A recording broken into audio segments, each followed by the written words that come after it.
Welcome to Awake to Oneness Radio.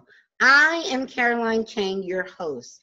The mission of Awake to Oneness Radio is to inspire the world to awaken to the universal truth of oneness. Science is now teaching us that everything is energy, and that energy is interconnected and interdependent. In essence, that energy is one thing. And quantum physics is now catching up to spirituality and ancient wisdom, which has been teaching the truth of oneness for eons. And also, I believe that when humanity awakens to this universal truth of oneness, that there will be peace on earth. Because what you do to another person, you're literally doing to another aspect of yourself. Today's show topic is the gift within us with Mary Ann Bohrer. Welcome, Mary Ann, to Awake to Oneness Radio. Thanks for having me, Caroline. Thank you for being my guest.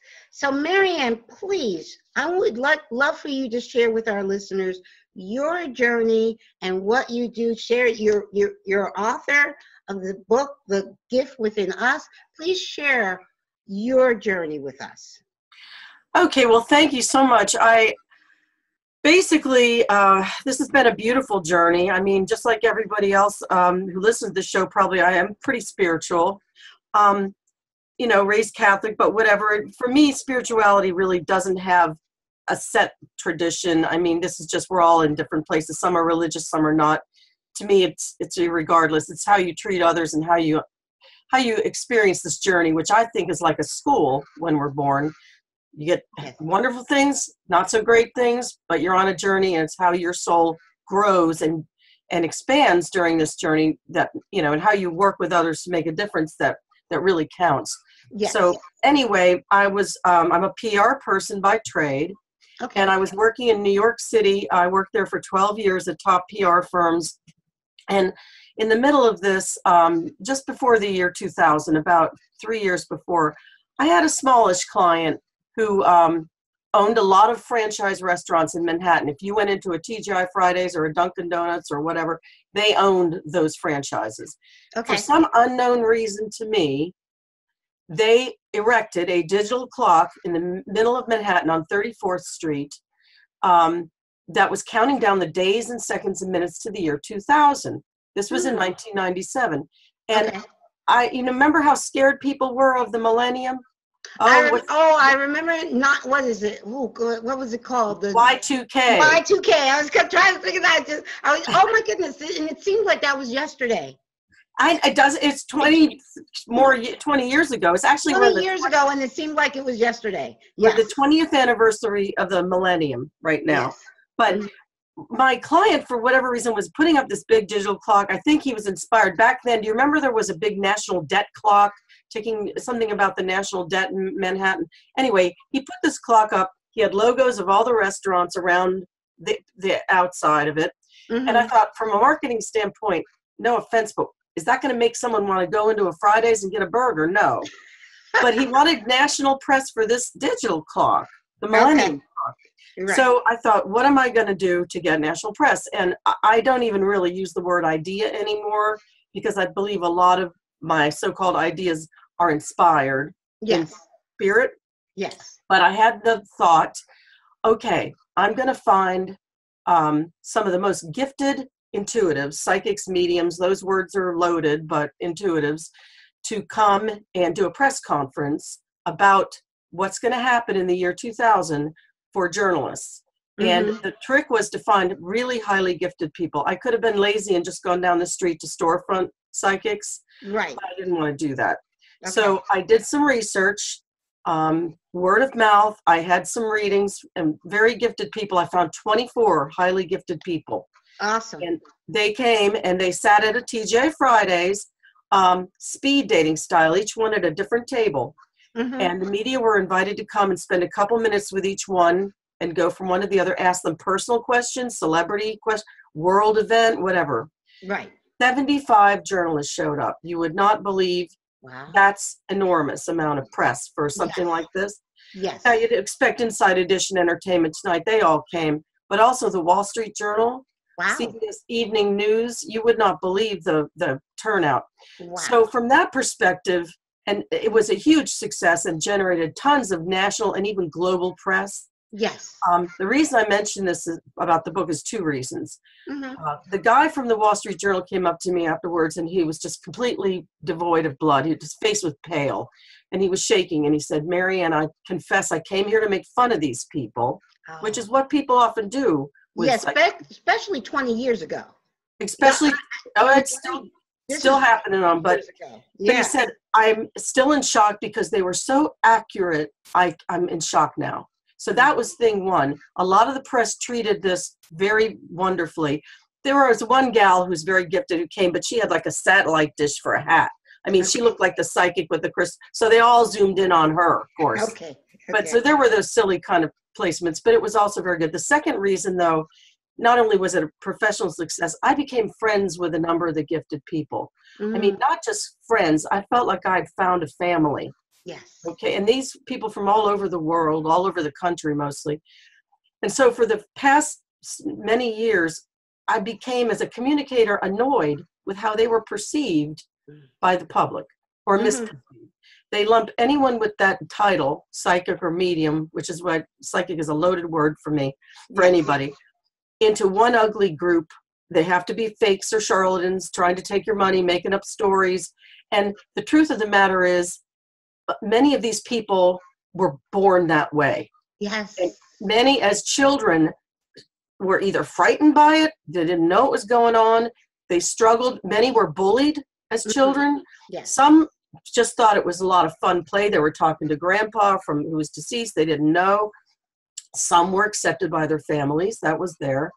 But it was much more of a struggle than people understand. Yes. There are funny stories where some, like they'd play in the playground with a bunch of boys and they would all get into trouble. But this one guy who was psychic, he could take his name off the teacher's list. So he wouldn't get punished, So, and maybe they do better on a test. So there's those kind of stories too. Right. But anyway, there's a lot of humanity to these stories, and so I started writing profile chapters about all of these gifted people, and I ended up with 33, which is a master number, as you know.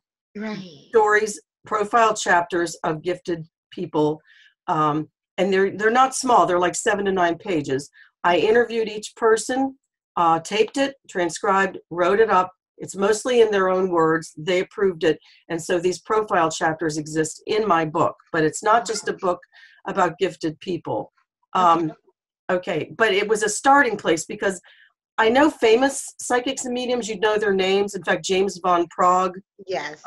He wrote a wonderful blurb, and it's on the cover of my book. He's friends with one of the gifted people who's in my book, Kelly White, who's from Beverly Hills. She said, "You have to talk to my friend James." And I said, "Who's James?" She says, "James von Prague." I said, "You know what? I'm only interviewing gifted people that no one knows." She goes, "He doesn't need to be in your book. He just wants to talk to you." He was so lovely. I can't tell you. We talked for over an hour. Okay. So anyway, but I started writing this book, and initially it was going to be to talk about how these gifted people should be, treated differently, et cetera. Well, organically, as these things do, it grew. And spirit, my guides, however you want to call it, were basically telling me, okay, you need to talk. I found out about Dean Radin, who is that scientist that does research about psi that we both know. Yes. He referred me to the show. Yes. I began to look into Dean Radin's work. Another gentleman, Dr. Gary Schwartz from the University of Arizona. Gary, I know Gary. He's been on guest. Yes. He's wonderful. Yes.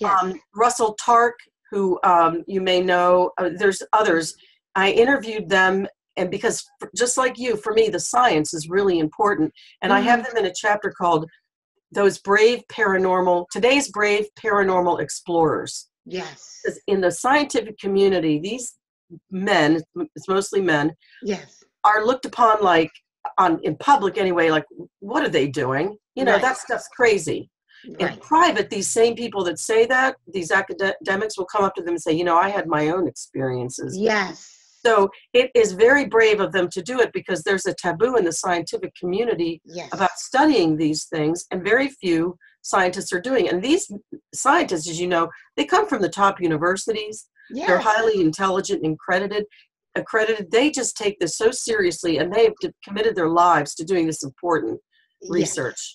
Yes, and the same thing with in the medical community, because especially in the medical community, so many medical professionals actually witness things like, people when they leave their body and all that, and then they're afraid it's taboo to talk about it. But now they are starting to come out. I've had one doctor who is retired, but now he was always able to see spirits. Yeah. But he didn't talk about it while he was practicing. He was a top surgeon and everything. There was one nurse who also could see them and hear them that he could talk to and communicate. But now that he's retired, he's written his book and he does talks about all of these, miracle experiences or spiritual experiences he had while he was practicing medicine.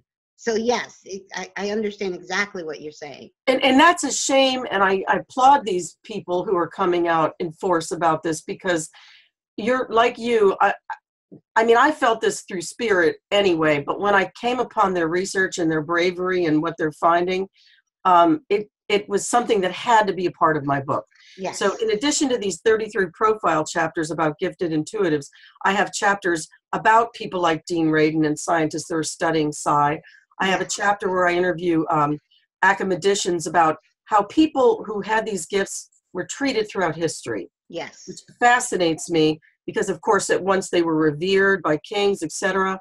It went through different stages. Of course, the witch hunts we all think was about, it has nothing to do with intuitives, the witch hunts. You would think it does. Back then, that whole period, people could call each other witches and out of spite for their neighbors. And it didn't matter, it didn't have to do with being intuitive. I didn't know that. I always assumed witch hunts were torturing people who were intuitive, so it's not. But the whole chapter deals with that. I have different chapters about different people like, different scientists who, predicted that Galileo, the world is not flat. Right. And that was maligned in history about their findings, like Joseph Lister. He said that you need to wash your hands because germs spread disease. Everybody thought he was crazy. And there's little vignettes about different scientists in their day who were right about something, but were put through the mill. Yes. And I put that in because I think these gentlemen are also very brave and have been put through a lot, but they persevere. Right. So there's those chapters. I also have some other chapters about my own personal experiences with having been called, I won't go into it, it's a long story, but it's a chapter in the book. Years ago when I was doing PR in a big PR firm called Hill and Knowlton, I was promoting essentially Doritos and potato chips and Frito-Lay, Quaker Oats and things. And I thought, junk food. It was great food. You have food in the office. No, I said junk food. Well, but it's okay. It's okay. Spiritually, I just thought, what am I doing with my talents? So I started, we were allowed to do pro bono PR for different causes. And I chose domestic violence and child abuse because nobody then was talking about it. So long story short, because it is a long story, it's in the book, but I started doing free PR for a toll-free domestic violence hotline. Back in the day, there was only 1-800 number for battered women to call. And that was important because if your abuser saw you call the local shelter, you were in trouble. Yeah. So this hotline was getting about 2,000 calls a month. I started getting the lady who ran it on the TV shows like The Today Show and everything. And unbeknownst to me, this 501c3 nonprofit, I get a call one day from Johnson & Johnson, and they said, this is Larry Lux, I'm Director of Marketing. Mary Ann, did you not know that we 100% fund this hotline? If you buy, as a part of a cause marketing program, if you buy Stay Free pads or OB tampons, feminine protection, portion goes to fund this hotline. Lindsay Wagner, the Bionic Woman, was their paid spokeswoman for $1 million a year. Okay. And he said, in 2 months, you've gotten more PR about this hotline than our PR firm, I won't name the name, big PR firm, has been gotten in 2 years. Wow. So he said, I want to hire you and fire them. And I ended up leaving the firm and getting 4 times my income to do PR to raise awareness about battered women and domestic violence. Oh, that's amazing. It's a beautiful story, but what goes on is after 2 years of doing this and getting every magazine to write about domestic violence, including Brides magazine, here they sell wedding gowns and china patterns, but they wrote a story called What to Watch Out For Before the Wedding Bells, because a lot of abuse happens before you get married. Oh, yes. And that was very brave of them to do. So, you know, because they could lose advertisers. Right. But anyway, after 2 years of doing this, Larry, my client, called and said, I'm leaving J&J. My wife has MS and we're moving back to the Midwest. So I felt bad that he was leaving, but I wished him well. And by this time, the calls to the hotline went from 2,000 now, 2 years later, 12,000 a month. A lot of women were being helped. Yes. But I get a call from the new lady that replaced Larry a couple weeks later, and she says, I'm cutting the hotline. We're not funding it anymore. Wow. I believe it's an ugly topic for J&J to be involved in, domestic violence. It's just not a place we want to be. So they cut the funding, and Family Circle magazine called me a week later and said, Mary Ann, we've written a story you pitched, because I'm a PR person, about battered women in the hotline, but we understand the hotline doesn't exist. Can we use your home office number for the battered women to call? And I had a little apartment in the Upper West Side. They could not, 12,000 women could not call my number. Right. So I said, no, you cannot. Let me figure something out. Right. Found down, and this is my first spiritual PR campaign, as it were. I literally heard like a radio turned up in the background, call the White House, call the White House. Now, I immediately thought, I'm losing my mind. I've gone crazy. I mean, call the White House? Where's that coming from? Right. So I ended up calling the White House, and I got a meeting with Mrs. Bush, the white-haired Mrs. Bush, and her staff. Okay. Because I wanted to tell them we need a federally funded toll-free hotline. It shouldn't be up to a corporation like Johnson & Johnson to fund it. Right. And they had me down for a meeting, and because I was flying there on my own dime, I had meetings with Joe Biden's office, our candidate, Senator Dan Coates, Congresswoman Connie Morella, and a couple others to tell them we need a federally funded toll-free domestic violence hotline. And they said, thank you for letting us know. One lady, the Congresswoman, said, I'm going to put in what's called a concurrent resolution to get the ball rolling to get funding for this hotline. Well, I just let it go. And about fast forward a year and a half later, I'm in a ballroom in Hilton Hotel, Midtown Manhattan, a big luncheon, women honoring other women. Jane Pauley's over there. There's different celebrity women and wonderful politicians. And Tipper Gore is standing at the podium because now the Bushes were out and the Clintons were in. Okay. And she's bathed in light in this darkened ballroom, and I'm sitting there, and she says in her speech, and I'm proud to announce today that we're the first administration to fund a federally funded toll-free domestic violence hotline. So I sat with goosebumps because what I had been called to do, yes, and nobody in the room knew I had anything, nor did I care, right, came to fruition. And that hotline has celebrated its 20th anniversary now. It's federally funded. It's now, instead of Michigan, it's out of Texas. Awesome. And they helped. So that was like, thank you for utilizing me. Okay. Yeah. And the reason I tell that story is because, I mean, I've done PR campaigns for everything from Miss America to the NFL to Pfizer to whatever. Right. But that being called to do that and I had no clue. Here I am profiting 4 times my income. Right. To do things to help you when I went into it for free. Right. But I was aware that I was being what I call utilized, which I'm happy to do. Yes. This book is another one of those experiences where I call it being drafted. Yes. Frankly, I never went into this to be rich and famous, it's really like, okay, they've given me this tough assignment. I'm going to do my best to do it. Right. And I get a lot of input from them, the powers that be, and that's why I'm here. So the message of this book, which we can talk about later, is a very simple one that all of us should listen and learn, and it's easy to do. Yes, yes, to listen to that small voice within you. It's called the White House. We get messages like that all the time, and we just ignore them. But you didn't ignore that message. So no. Our inner being, I use the term higher self. Doesn't matter what you want. We are connected to the divine, all of us. Yes. And the larger part of us, our higher self, the divine, God, source, whatever, universe, whatever term you want to call it, doesn't matter. But we're connected to it. And it's always, always, always whispering and guiding us. But we get so busy with mundane every day, and our I call it the monkey mind. It's always get those small whisper, call the White House, like, that's silly, but you just ignore it. And, but yes, this is so true. Very true. I want people to know also, though, that the steps to listening to this inner voice, by the way, we all get it. We all get those hunches, those gut feelings. We've all had it. Yes. Right?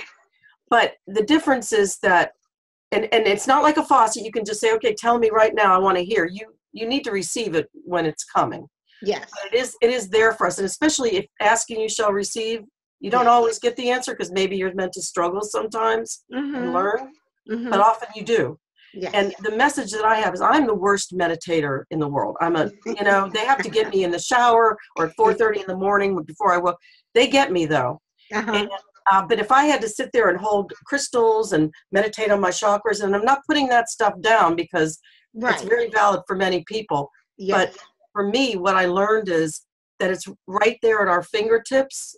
The only thing is that in order to listen and to hear it, we have to take our ego down a couple of pegs and be humble. Now, for a lot of people, that's almost impossible.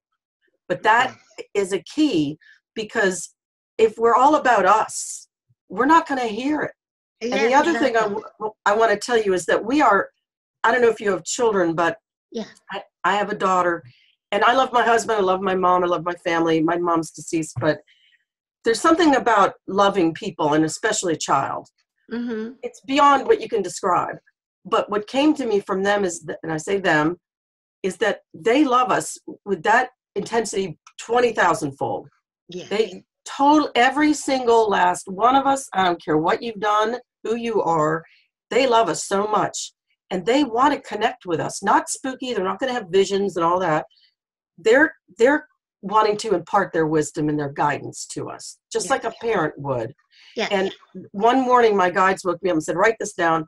And they said, can you imagine if you had 25 kindergarten kids in a classroom all day, nobody there, no supervision? Can you imagine the mayhem, the fighting, the tears, the craziness that would go on in that classroom? Right. They said that's kind of what the world is like without us listening, because we need their divine guidance now, personally and as a planet, more than ever. Yes. So we need to tune in, and we don't have to think we have to be master meditators to get there. Exactly. The last thing I'll blather on about is they gave me another assignment one morning. I woke up. Do you remember The Wizard of Oz? Yes. The movie.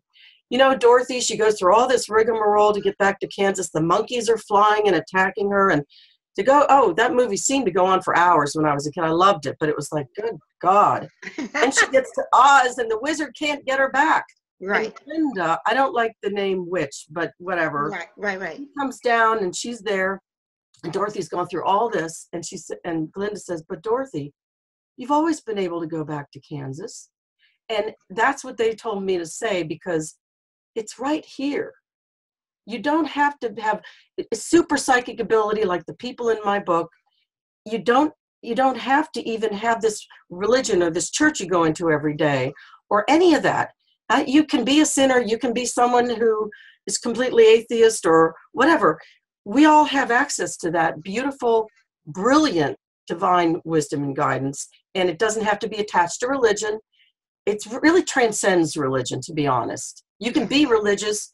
You can go, you can do whatever you want in those ways. That can maybe supplement it.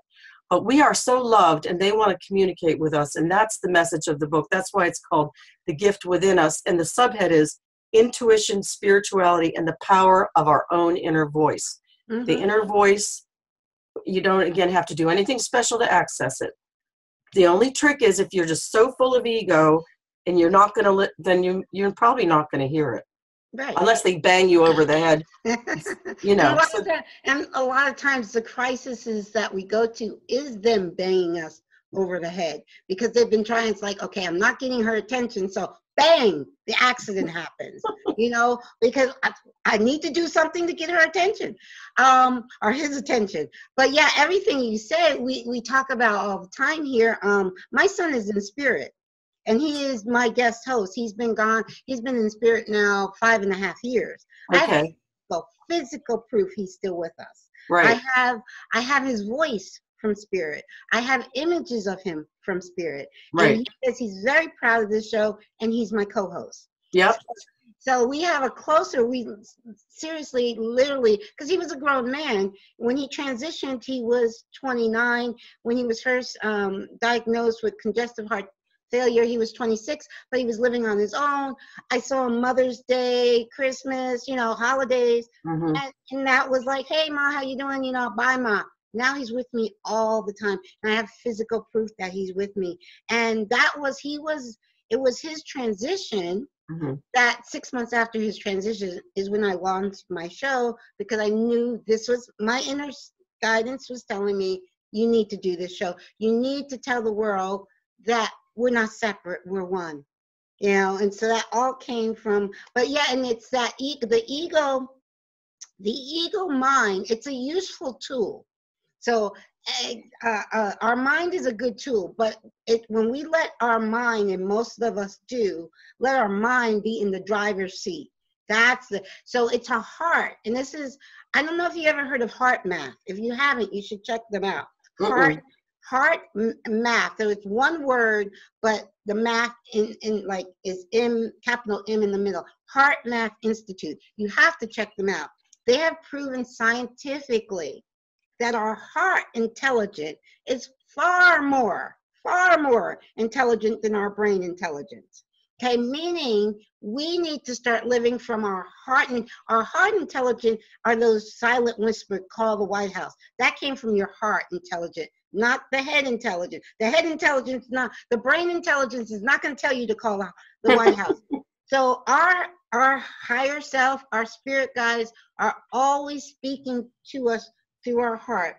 And like I said, I love science, because science has proven that our heart is much more intelligent than our brain. And so you want to put your heart in the driver's seat, but the brain in the passenger seat. So it's not like just get rid of the ego, get rid of the mind. It's a useful tool. But the best thing is what heart math calls is coherence between the heart and the mind. Right. The heart is the leader, because the heart is, you get infinite wisdom in your heart.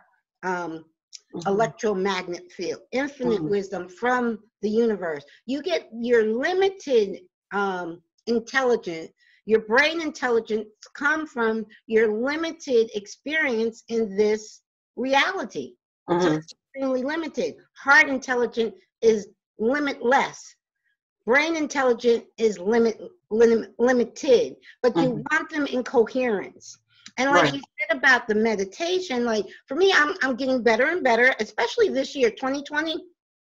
I do not miss a day where I meditate for at least 25 minutes. And for me, it's just, I'll put on like a high frequency, because I know everything is vibration. So I'll put on a high frequency sound in the background, no words or anything, just a high frequency sound in the background to raise my vibration, and I focus on my breath. And yes, sometimes my mind might wander, and if it does, I don't beat myself up. It's like, oh, okay, that's just a thought, let it go, and go back to, and the more I do it, the better I get at it. But everyone's unique.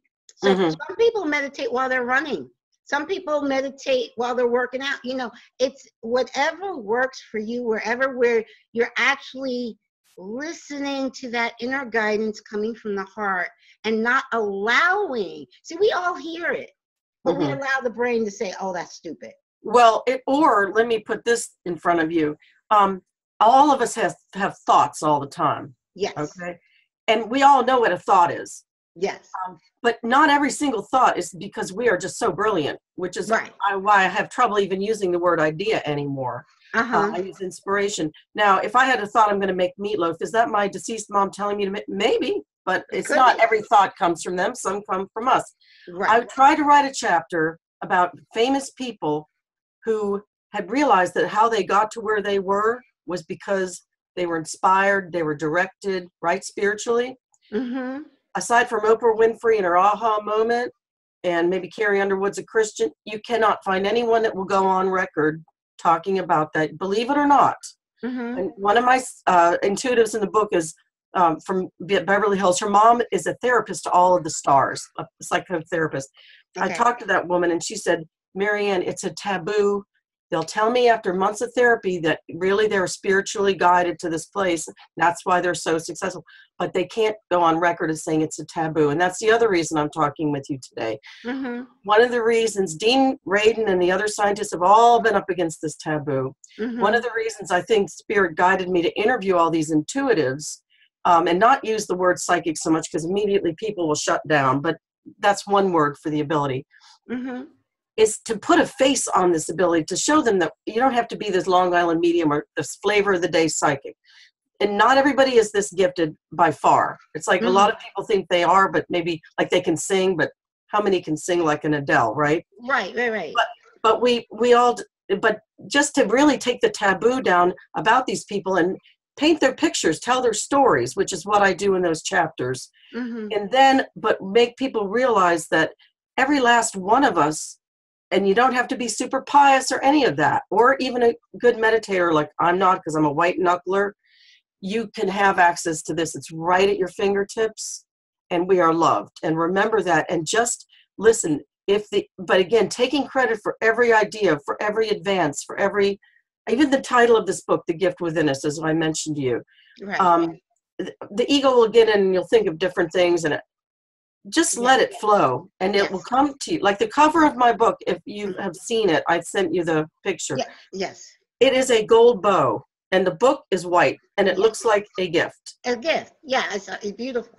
I love it. It's simple. You know why? Because so many of my friends that have written in many of the spiritual New Age books I've read, they'll have this universe on it or the cosmos or something else, which is great. Yeah. But my guides are like, stay away from the stereotypic New Age look, because the audience you need to reach are regular, everyday people. And that's why this is a gift that we all have. You don't have to be super gifted like the super gifted people I interview. Right. All of us have access to this, and it's a beautiful thing. So that image of that bow came to me. Yes. The title of the book came to me. Yes. And I don't sit here and say, oh, I'm so brilliant. Right. You know? Well, I am in the exact same, we're in the exact same boat, because I know we all, like you said, I teach piano lessons. I've been teaching piano lessons for 28 years. Occasionally, I'll get a gifted student that's born gifted. They're the hardest ones to teach, actually, because they play by ear, and they don't to teach, because I teach how to read music, read and write music, and they're like, I don't need to read and write it. I know it by ear, you know. So they're the hardest teach. But like you said, we can't. I know I can't sing. Even I can play the piano. I can't sing. So we all have unique talents that we're born with, but it's like you said, it's like it's listening to that inner voice and following. My show, Awake to Oneness Radio, was completely given to me. Like I said, I launched the show completely from spirit guidance. The title of the show came completely from spirit guidance, and everything I do since my son's transition 5.5 years ago has been completely spirit guided, and society would say, what are you doing? You know, society would frown upon it. But I hear you say, like, things are taboo, but in truth, we're in 2020 now. Yeah. Things are far less taboo each and every month. Things are getting far less taboo. It's accelerating. Yes. It still exists, but I want to say, and I won't say the name of the magazine. Right. It's a highly respected magazine. They had a cover story called Intuition, something about how our gut feeling is important or whatever. So I picked it up immediately, read it, well written, didn't see Dean Radin or anyone I knew in the research.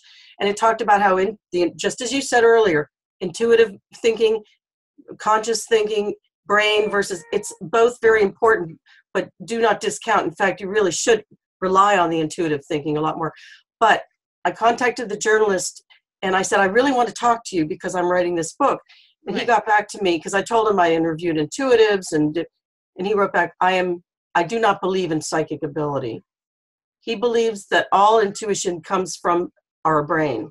Oh, goodness gracious. I was like, oh. Okay. How can you? I believe that's fear. Yeah. I believe that's the taboo. Right. It's easier to think it's all here. Right. Than to understand that energy is coming to us, loving energy. Loving energy.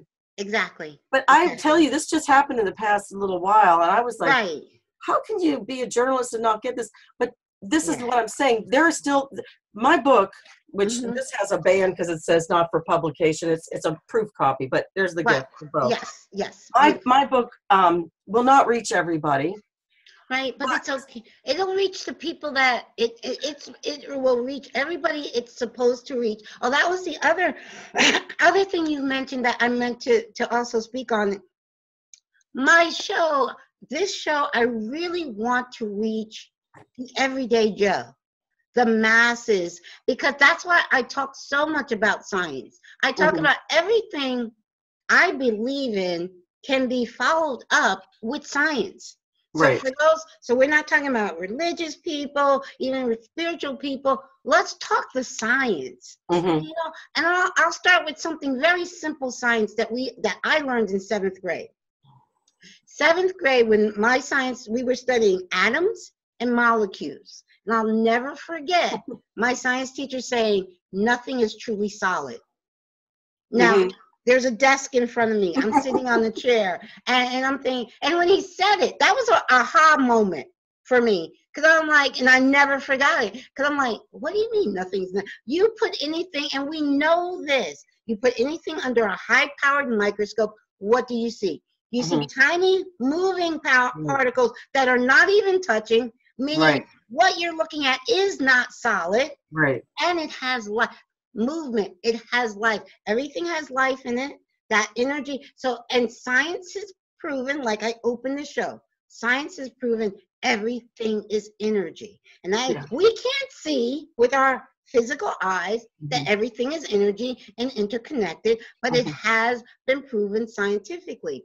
So when people say, oh, I don't believe in it, I'm like, okay, you're going by your limited human senses, which science has proven that with our human 5 senses, we can detect, I think it's like 0.045% of what is actually around us. Right. You know that there's gamma rays, microwaves. We can't see them.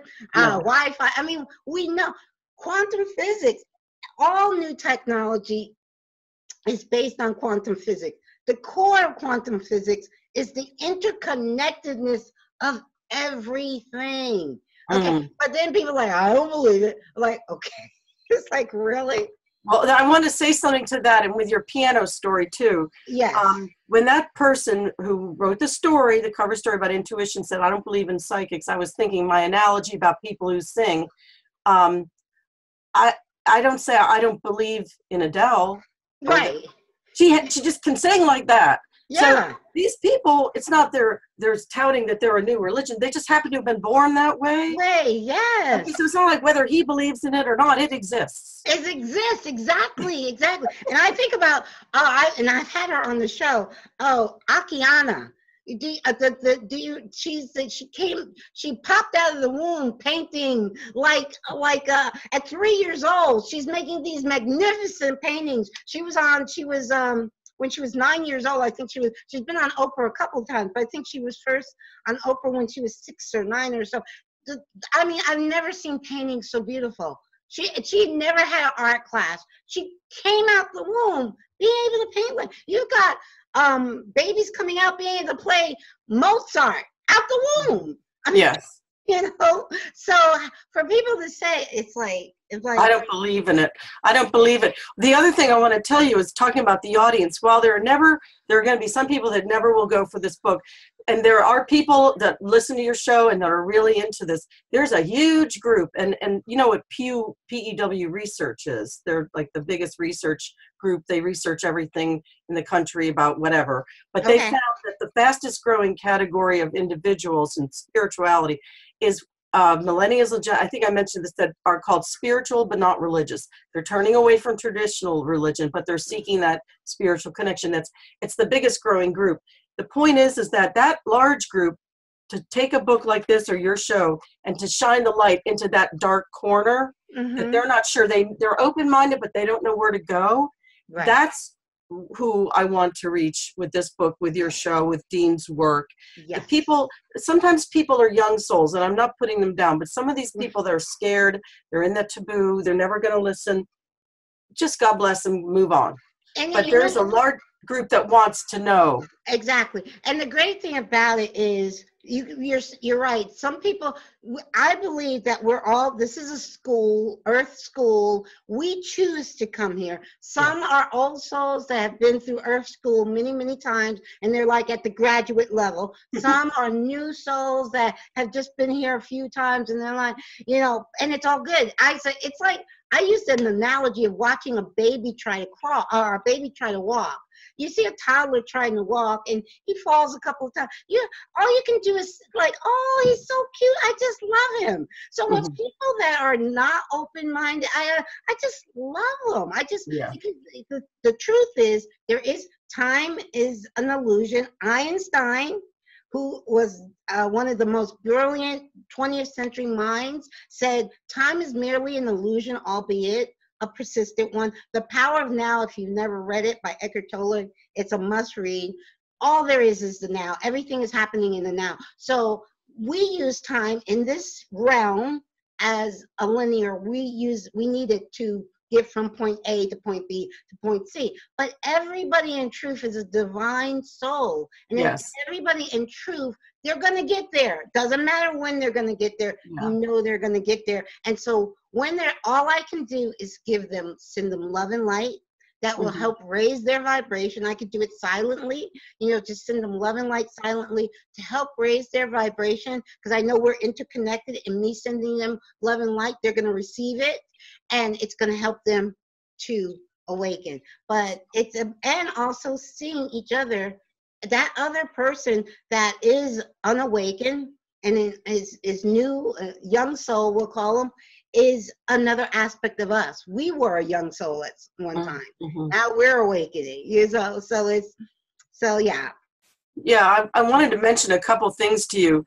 Not everybody in my book was born gifted. One guy was a cop, coming from a cop family, tough guy. He got there in his late 40s. His family thought he was crazy. Robert Hansen, he's a fantastic medium. Okay. Another gal, Suzanne Giesemann. Oh, I've had Susan. Susan is a dear friend of mine. Military. Suzanne. Well, I got to tell you real quickly. Suzanne, somebody recommended her in 2016.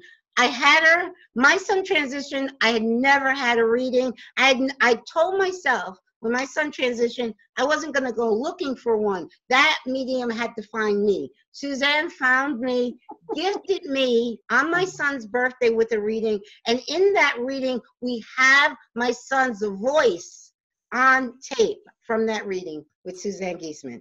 She is in my book. You wouldn't believe the people in this book. You might know some of them from the work you do here, but they're all like amazing. Suzanne only came to it in her late 40s after a military career, flying around on Air Force One, when her daughter and stepdaughter, pregnant, was killed by a strike of lightning. Now she's this incredible medium. She's brilliant. She's wonderful. But the point is that not everybody came to it early, and some came to it early, but they were real estate agents their whole life because they were closeted, because they didn't want people to know. I have a few people in my book that are gay. One, a Southern boy named Eddie Connor. He grew up in the South. He was beaten up for being gay, but he was far more bullied for being psychic. And so it's interesting. But a couple other things you said. Eckhart Tolle, my literary agent, Bill Gladstone, is friends with and represents Eckhart Tolle. Okay. Towards the end of our time, but another time I'll tell you the story. And Dr. Gary Schwartz has also had this happen. I have been contacted through a medium, don't think I'm crazy, by Albert Einstein. By Albert Einstein. Oh, yes. Well, I know that Gary Schwartz is working with Albert Einstein, and also Sonia Rinaldi. If you're not familiar with her. No, Anna Rinaldi. No, Sonia. There's Sonia Rinaldi is a Brazilian researcher. Okay. Two shows with her, but she's working with Albert Einstein and Nikola Tesla. And I think also the gal that called me, and the story's in a chapter in my book called A Valentine's Day Phone Call from Albert Einstein. It's fascinating. I won't go into it now, we don't have time, but the woman who called me is I believe African-American older lady who's a medium, lives on Long Island, hasn't been a medium for years, works with children, disadvantaged kids in soup kitchens.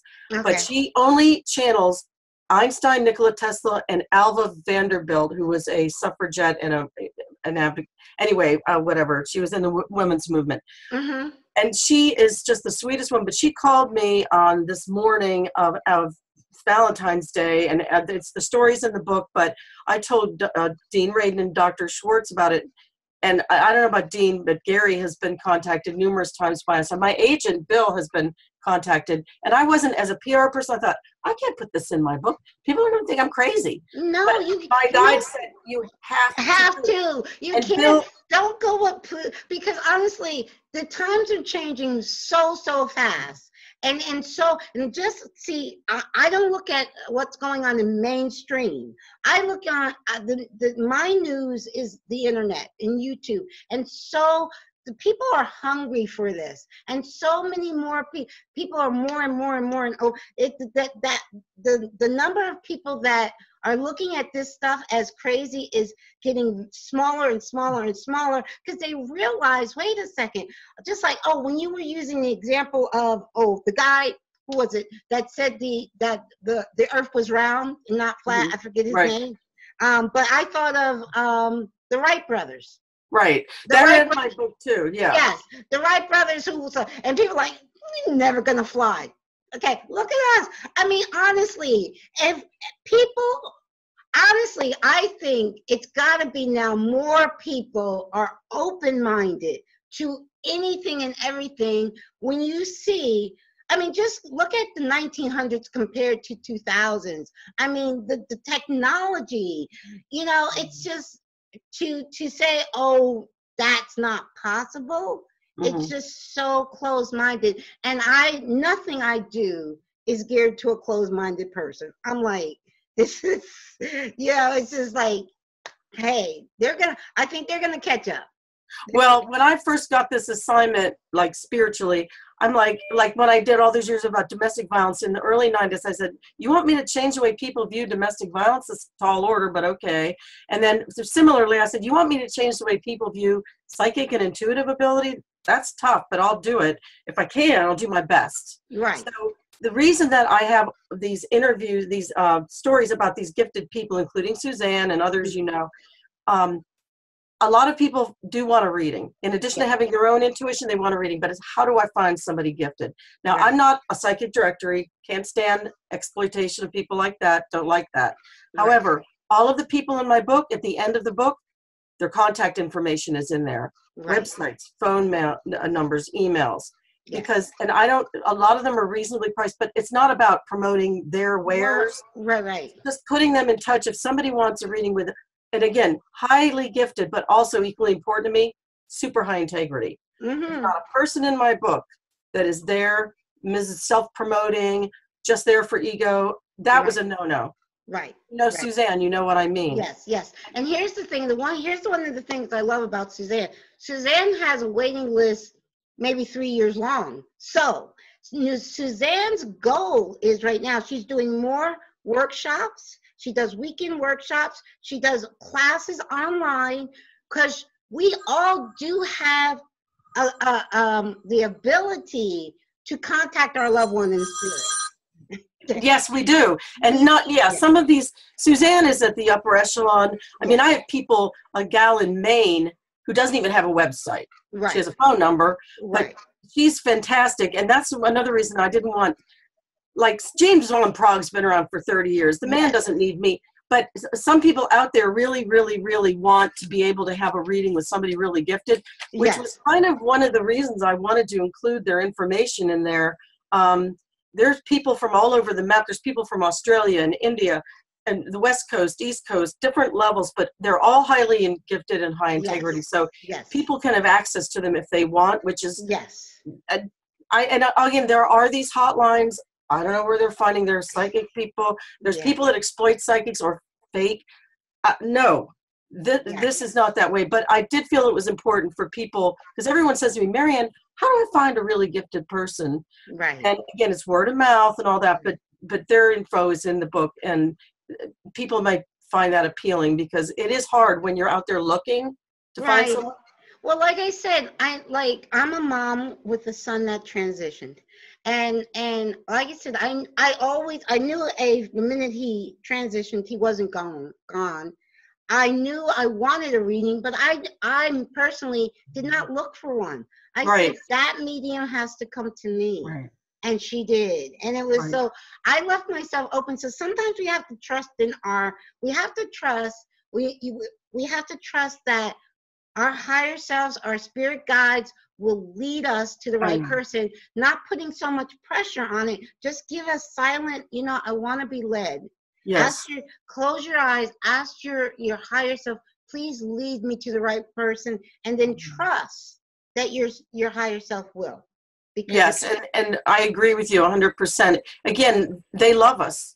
Yes. They want to help us. They want to guide us. We just have to be open. Understand first that we are loved. Mm-hmm. Take the ego down a couple pegs and listen. Because it's not all about how brilliant we are. We are brilliant. Don't get me wrong. Right. But the ego, if we can understand to let our higher self, our spirit guide, our spirit team lead our life, and let our ego take the passenger seat, or sometimes even the back seat. Don't let the ego be a backseat driver. Just let that when we put things in the proper place, things will just I believe things will just go much more smoothly for us. We have to. It also is a trusting and understanding. I loved your analogy about the slippers, the ruby slippers. Because I always know now when you understand the power of now, when you understand everything is here and now, the answer and the journey and the destination are the same. They're all right here now. It's just where we focus our attention. Do you want to focus your attention on the problem, or you want to focus your attention on the solution? And honestly, before we started this show today, I thought about that thought. The problem and the solution are side by side in the here and now. It's just where you focus your attention. So it's have it right here and now.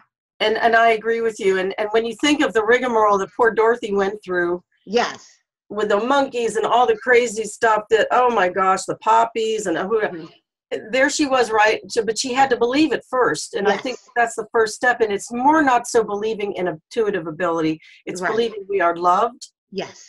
And that there are, I call it colleagues on this plane. As writing this book, I had colleagues on this plane helping me. Like Suzanne would tell me about other people, and Dean would tell me who I should interview and different. And there's colleagues on that plane. Yes. And I'm very, and sometimes I laugh because they have such a sense of humor. Yes. I mean, sometimes I feel like I have the writer's room from Saturday Night Live. They're cracking jokes and these inspirations, and you just become very kind of humble, and you're like so blessed to work with these amazing energies. Yes. Right? Both here and there. Yes. And exactly, in truth, and I speak about this a lot. I've been doing the show for 5 years, but in the last 6 months, I've been doing talks myself, going out and doing talks about, it all focuses on the science, but it talks about how what we call physical, then going back to that 7th grade science class, what we call physical is not physical. It's spirit on a denser. It's a lower vibration. What we call physical matter is still spirit, but it's a low vibration and it's very dense compared to spirit, to our loved ones that are in spirit. But when we understand that it is, like I said, everything is connected. When I talk about everything, I mean the spirit world and what we call the physical world, because it's not truly physical. It is connected. That's why we can communicate. And we are raising our vibration. We're opening our awareness. So now, as we raise our vibration, we can meet our loved ones in spirit much easier. Like I said, I only really needed that one reading that was gifted to me on my son's birthday. I knew he was here, but I mean, now it's like I have now so much physical evidence. Like Sonia Rinaldi gets images from spirit. My son has visited her at least 6 times, if not more. And I have images of my son from spirit, from Sonia Rinaldi. So you got to check her out. And she's a pure she's not a scientist, she's a researcher. And she's extremely humble and just the most lovable person in the world. Well, I once wrote a story about a gal I interviewed who is a medium, but she can sit with somebody, she draws the picture, and it's exactly the image of the person. She's never seen their photo. Yes. Fast as spirit artist. Yes, spirit artist. Yes, I've heard there's several good spirit artists. I actually met one. No, I'm getting that mixed up with a photographer. Now, this was a spirit photographer that I met, but I know of some spirit artists that I haven't had one yet on the show, but I do want to have, because like you said, with your book, I've had some incredible gifted people in the spiritual realm and science. See, I love to balance the science with the spirit. And so I've had Suzanne Giesemann several times on the show, other Suzanne Wilson, other really, really gifted psychics and mediums and channels, you know, and I know that they're genuine and the, you know, what they're sharing is coming from spirit. Well, we're connected to. I'm going to be sharing, I'll share that person's info with you, and I'll get you a copy of this book, and I want you to, definitely some of the people to know you and you to know them, because it's just, we're a collective, you know, we're a group. It's not my book, it's kind of their book, but we're all together with the same purpose, which is to raise positive awareness so people forget the taboo and open up and just listen and grow. And really, we're lucky who can be and just understand we're loved. Number one, it feels great. Number two, we get these amazing insights sometimes, which we all get, but we don't discount them. Right. And here's the thing, we're actually, the core of our being is love. Not that we are love, we are, the essence of us is love. Right. And so we're never separated from love. So what we call God, I say all that is my term for God. So whatever name you have for God, the divine, you're not separate. See, that's the thing. I went to Catholic school for 6 years as a child, and it never resonated with me. And when you look at it, I have nothing but the utmost respect for religion, but religion has God up here and us down here. It separates us. And when I understood the truth of oneness, I realized, wait a second. We're not separate from God, and we can never be separate from God. And I think that's the biggest once you understand, because that's what creates fear. You can think that you're separate from God, but you can never truly be separate from God. And what creates fear, and we live our life from a state of fear, thinking we're separate from God. Right, right. Yeah. No, we're connected, and you and I align in thought so many ways. It's fantastic. Yes. We definitely, there's so much I want to talk to you about. Definitely are going to, and we got to share information, because there's so much I want to share with you, and you have stuff to share with me. We got we're totally on the same page, and we live in the same state. You're just on the west side. Side of PA. Yes. Now share with our listeners. Share your book again, the title of your book, and where they can find you, and all your information. Share that with our listeners. Okay, and I'm telling you, you are the first show. I did a show with Gary Schwartz over a year ago when I thought my book was about to be published, but we went, you're the first show in my kind of media thing. Okay. So, and I just was on with my web designer today, so we're tweaking the website. So when this show airs, it'll be all up on February, 28th. Right? No, actually, I'm going to air it this weekend, this Friday. The 20th. Oh, okay. Yeah, well, even faster. For people that go and look, you'll see my website and there will be information, but next week there'll be a button if you want to pre-order the book. I had to work that out today. But anyway, Okay.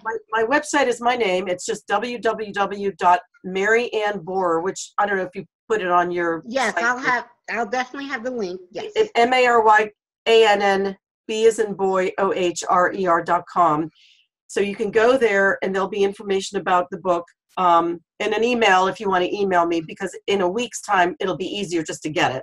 Okay. But and the book is called The Gift Within Us. The subhead is Intuition, Spirituality, and the Power of Our Own Inner Voice. And it has a big gold bow on it. So anyway, it'll be out on Amazon probably sometime in April, like officially, but I'm getting it out pre-orders only for all of my intuitive friends and their followers, and my scientists and their friends and people on shows like yours. They'll have the chance to pre-order it, and I'm going to be sending a little extra gift to people that pre-order, which are 2 chapters that I kept out of the book about how to find really gifted people and how to get the very best reading you can. I didn't feel like putting it in here, but it's on a tape that's just for people who pre-order that's going to be available. That'll be next week when I thought this show was going to air, but that's okay. That's okay.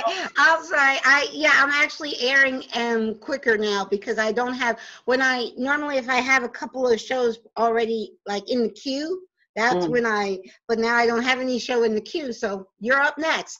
You're up to bat. All right, well, we'll be in touch because I want to put you in touch with a lot of the people that I know that maybe you don't, and vice versa. Yes.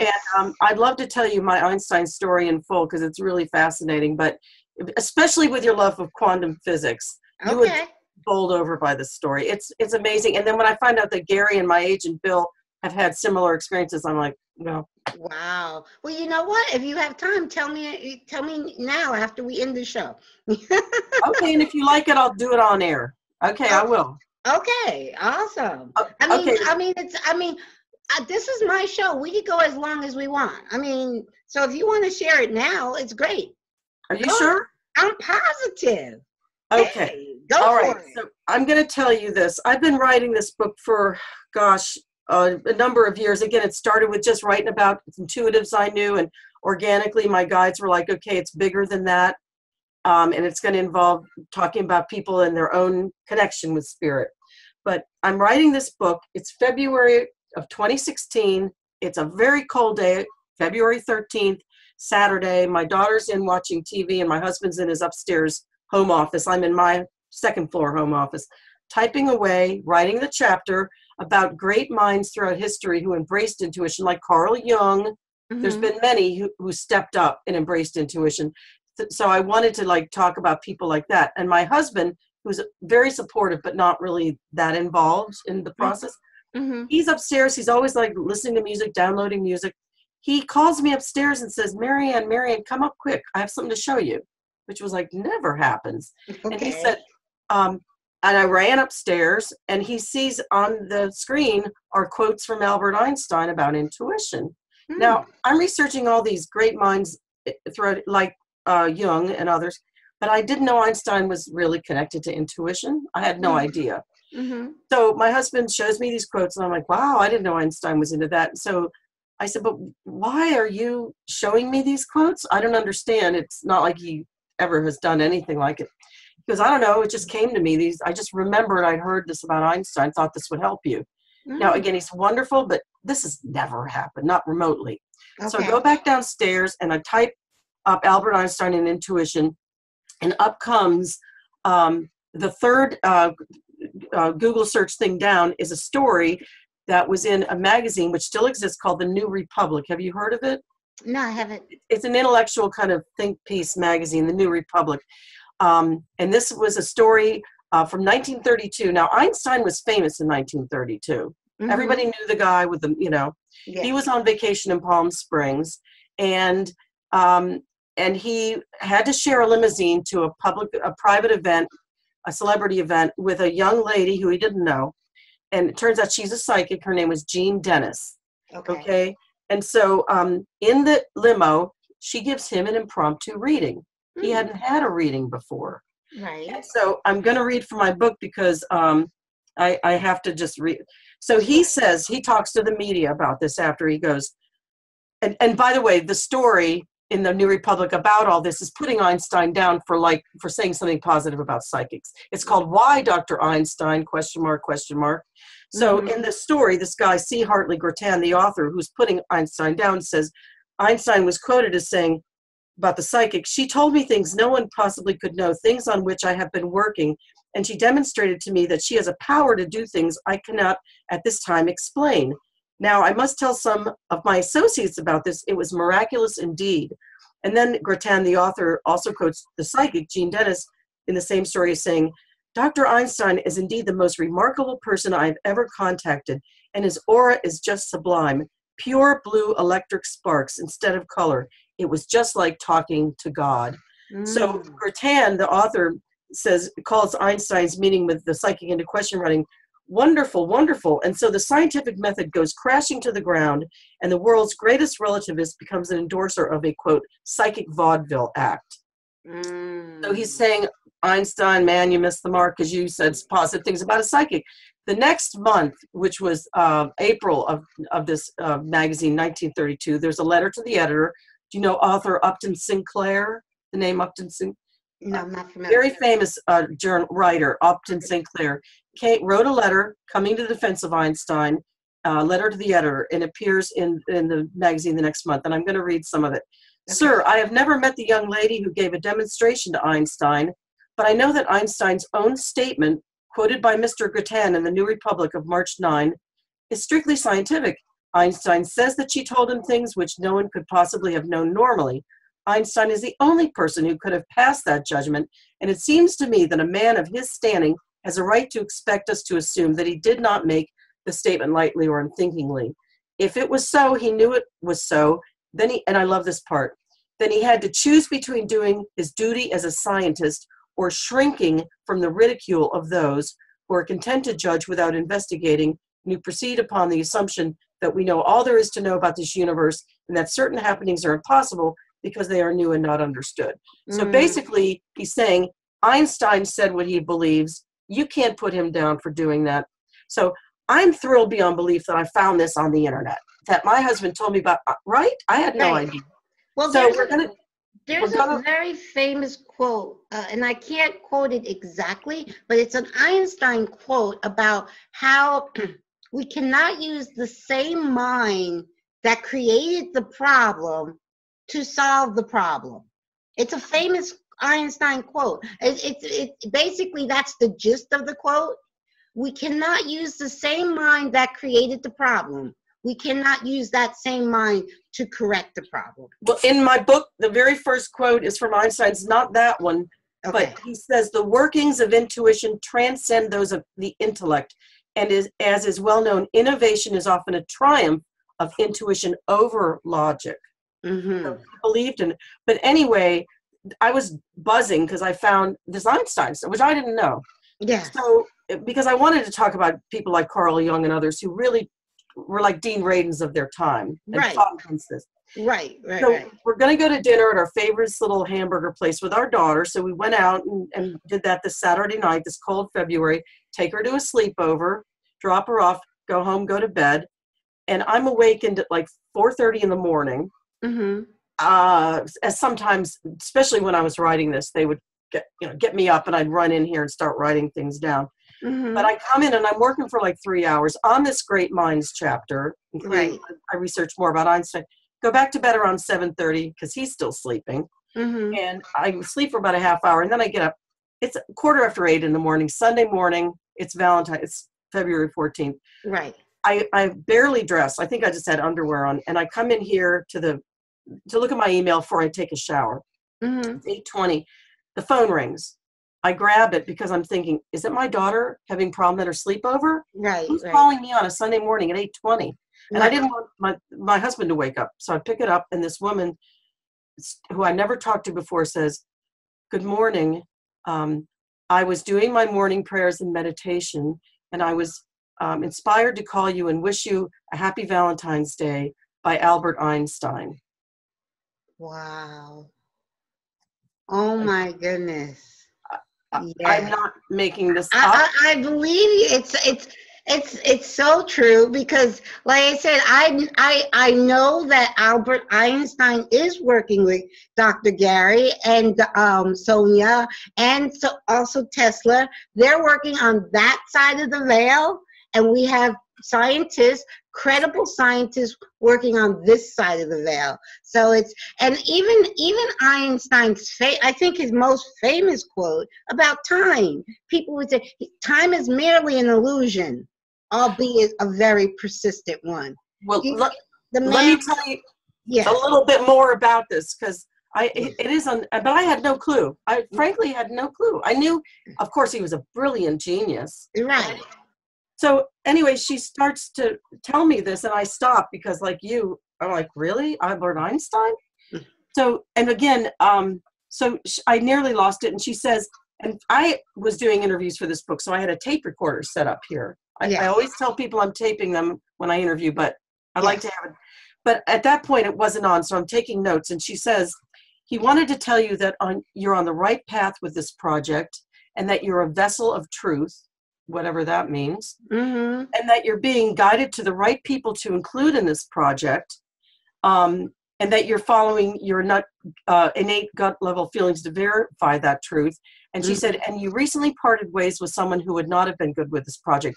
I won't go off into a tangent, but exactly 2 weeks before, one of the intuitives that was going to be in my book, a really close friend, let me know that she was very jealous that I had interviewed more people for the book, and she wanted to be the star of the book, or she was going to sue me. There's no star in my book. No.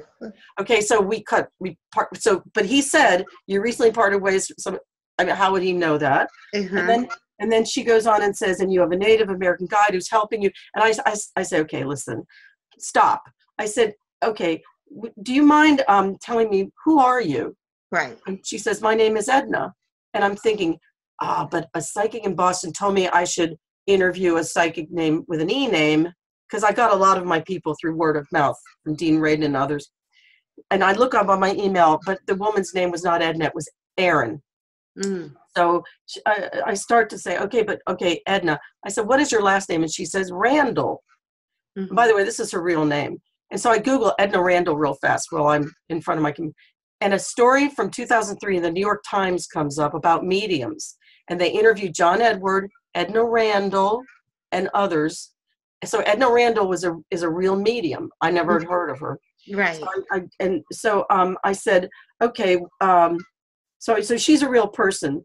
And I said, do you even know my name? I said, do you know what I'm working on? And she said, no, I'm sorry, I don't. And I said, do you even know my name? She goes, no, but I know that one of your names is like my mother's name, Anne. Okay. So anyway, I said, this is the thing. I said, now my phone number is not only unlisted, Carolyn, it's in my husband's name. His last name is very different than mine. It is not Bohrer, it's different. So there's no way to find my number unless you know me from somebody. Right. So she said, well, when he gave me the message that I'm going to give to you, which I'll tell you some of the message, just the first couple sentences, he also dictated your phone number to me. She said, and he gave it to me in sequences, 412, 421. And then she goes, I thought that's odd, 412, 421. And then he gave me the last 3 digits. And I don't want to say, exactly my phone number here. Yeah. It was 3809. And she said, and I thought, no, my number is 3889. She goes, but he told me, and I was going to say, but it's 3889. She said, but he told me to take the zero out between the 8 and the 9 and put in an infinity symbol, which is an 8. That was the number. Right. So I'm absolutely freaked out. And she says, but let me give you the message that he wanted me to give to you. By the time that this has happening, I turned on my tape recorder. So this is all on tape, by the way. Okay, great. Awesome. And I'm just going to read the first 2 sentences of the message. It's all on tape, and it gets a little technical, but listen to the first sentence. You will not believe this because it's what you're saying. Okay. And her voice starts to lower, and she says, Madame. Who calls anyone Madame anymore? Madame, I am still focused on the agenda of bringing humankind to the highest, best good. Now, I'm going to repeat that. Madame, I am still focused on the agenda of bringing humankind to the highest, best good. Yes. It And was then him. he goes to say, it is about not destruction, but elevation of the illumination of consciousness. And then he goes into what consciousness is, and at the end he talks about the importance of prayer and doing our work for God, not for man. It goes, so that's in the book. I thank God it's on tape, okay? So I was shaking at the end of this, and I said, Edna, do you mind giving me your phone number? I'm kind of blown away, and I want to call you tomorrow. Is that okay? She goes, yes. So she gives me her phone number. She lives on Long Island. Mm-hmm. And I call her the next day, which I'll mention to you. I go into the shower. Again, I'm sitting here half naked, and Einstein's wishing me a happy Valentine's Day. So I go in to take my shower, and I look up at the ceiling, and I said to them, Yeah. can you tone it down a little bit? This is too much for me to handle. Right? Because it's funny almost. It's just, they have a sense of humor. Yes. So I take the shower. My husband gets up. I tell him about this, and he goes, it's got to be someone that wants to be in the book. Mm-hmm. And I said, this woman doesn't care about the book, da-da-da. And then he says, well, he said, I'll tell you something. Einstein came to me first because he gave me those quotes. Mm-hmm. And I said, you're absolutely right. Because the night before, it went into his head. So my daughter comes home from her sleepover, and my husband says, hey, guess who called Mom and wished her a happy Valentine's Day today? Albert Einstein. And my daughter she was 14, like the eye roll, like she's heard it all before with what I do, right? Right. But it's so funny. And the next day I call Edna, and I asked her and it turns out she does get these messages, not the same, very specific, that she does call other people sometimes, not all the time, and tells them, and if they're not ready to hear it, she apologizes for disturbing them and says, I'm sorry to bother you. But she does do this. She works in the soup kitchen and everything. And I said, but why? And then she doesn't do mediumship stuff anymore, just channeling these three entities. I said, but why would he call me? And she said, he wanted to confirm that what you're doing has a very good purpose and it's going to help mankind. He wanted to give you that validation. Right. Wow. There's my story. Isn't that bizarre? And I write in the book, hey, you might think I'm nuts. This is exactly what happened. You draw your conclusions. Yeah. You know what? Don't worry. You know what? I'm not worried about it. Don't worry about what people think. Honestly. No, my guide said, forget it, Mary Ann. Put the story. It's time. But isn't that it's funny as heck too. Yes, it is amazing. It's amazing because they are truly, they're truly trying. There's so many scientists like Albert Einstein, Nikola Tesla. I've heard that even because you know that Nikola Tesla and Edison had issues when they were here. They're working together now. In spirit, they're working together. They cleared up all their issues. We're good. Let's work together. Yes. Well, the truth is easier to see over there. We're white clean when we come here. It's difficult. But I love when he says, I'm still focused on the agenda of bringing humankind to the highest, best good. And he's got his sleeves rolled up, and he's working with us and Gary and calling me on the phone on Valentine's Day. Yes. Wow. That's amazing. Isn't that a cool story? That is amazing. That is truly amazing. Yeah. Yes. I'm not the only one, though. Yeah. But like I said, I know he's working with both Gary and Sonia. So Sonia is someone you need to check out, and we're gonna keep in touch because we're gonna share some information together. Okay, we will. Yes. So thank you again. And like I said, I'm so glad Dean recommended you to me because that's how you found me. Yep. So thank you so much. That's how we find one another. Once you get into this thing, connections are made fast. Yes. Very. And we true. all help each other get the word out for the greater good, frankly. Yes. Well, thank you so much. I'm so excited. So we will, like I said, this will be up. I'm going to send you all the stuff to share and put it on your website as well. Oh, and just so you know, I may be doing a big event in New York. Remember I told you that press conference? I may do a 20th anniversary of the Millennium event in New York City in April for the press. And I think a number of the people in this book, including Dean and Gary and the intuitives, are coming. And we're going to do another press conference. What's happened in the last 20 years since the Y2K, and what's going to happen in the next 20 years. Okay. You don't have a date for that? Because I would definitely love to be there. I will let you know. Okay. It's going to be probably late April, early May, like on a Tuesday. Right now, I'm getting I'm not going to have any of the intuitives or Gary or anyone buy a ticket unless I have like a ton of media. And I mean Time Magazine, New York, I want them all there. And I don't want to make fun of psychics. Right. So I'm working that right now. Okay. But I think I have the venue. The people are giving it to me for free in 34th Street. So awesome. I'm ready to go with this. But it's 20 years since Y2. We have to know. Right. What's going on. So you just said 34th Street. I'm writing my first book, and there's a chapter in my book called Miracle on 34th Street.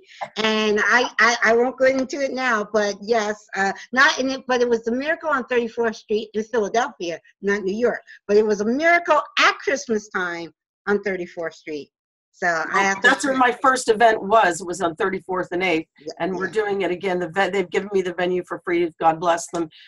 This business. So yeah, I mean, it's hard work, but I want to make sure that happens. And Dean said, well, it's a book launch. It's not just a book launch. It's to get all these great minds together to work to raise awareness so that we all. Yes, my book will be there. Yes, if anyone's written a book, they can bring their book. Right. Definitely. No, what we're all doing here, and all my guests, we are working to truly raise the consciousness of humanity, and it is happening. We are in the midst of a consciousness shift. We are in the midst of a humanity awakening. And when humanity awakens, and the thing about it is multidimensional, meaning not everybody's going to make the cut.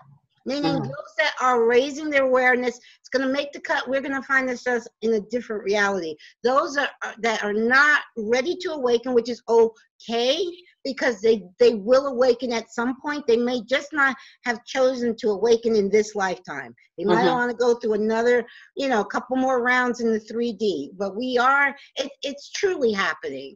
And believe me, I do not think about the naysayers at all.